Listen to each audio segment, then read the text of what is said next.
اگر آپ نے ابھی تک ہمارا چینل سبسکرائب نہیں کیا تو ابھی سبسکرائب کریں اور بیل آئیکن کو کلک کر کے ہماری لیٹسٹ ویڈیوز کے بارے میں اپڈیٹ۔ السلام علیکم، ہمارے چینل میں خوش آمدید۔ فتور ڈرامے کا اگلے ایپیسوڈ کا پرومو آ چکا ہے، جس میں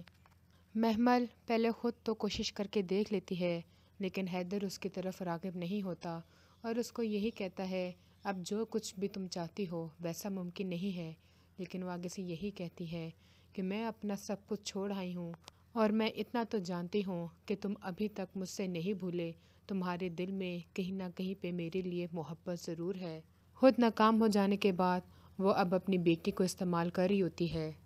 کیونکہ اسے پتہ ہوتا ہے حیدر بچوں سے بہت ہی زیادہ پیار کرتا ہے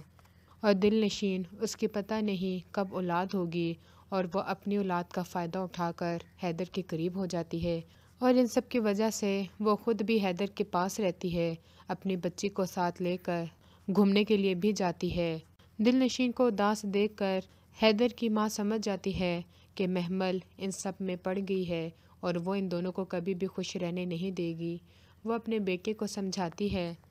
کہ جب شوہر اپنی بیوی سے محبت کرنا چھوڑ دے تو وہ بھٹک جاتا ہے، اور یہی حال تمہارے ساتھ ہو رہا ہے، اس لیے بہتر یہی ہے اپنے آپ کو ابھی روک لو اور اپنی زندگی کو خراب کرنے سے بچا لو۔ حالانکہ حیدر کی نیت تو صاف ہوتی ہے، وہ دل نشین کے ساتھ کچھ بھی غلط نہیں کرنا چاہتا، لیکن محمل یہی دکھاتی رہتی ہے کہ حیدر ابھی بھی اسی کو ہی پسند کرتا ہے اور دل نشین اس کی زندگی میں کچھ بھی نہیں ہے، اور دل نشین یہ سب کچھ دیکھ کر سمجھ جاتی ہے کہ حیدر نے بھی اس کے ساتھ زبردستی ہی شادی کی ہے اور زبردستی نبھا رہا ہے۔ اگلی ویڈیو تک کے لیے اللہ حافظ۔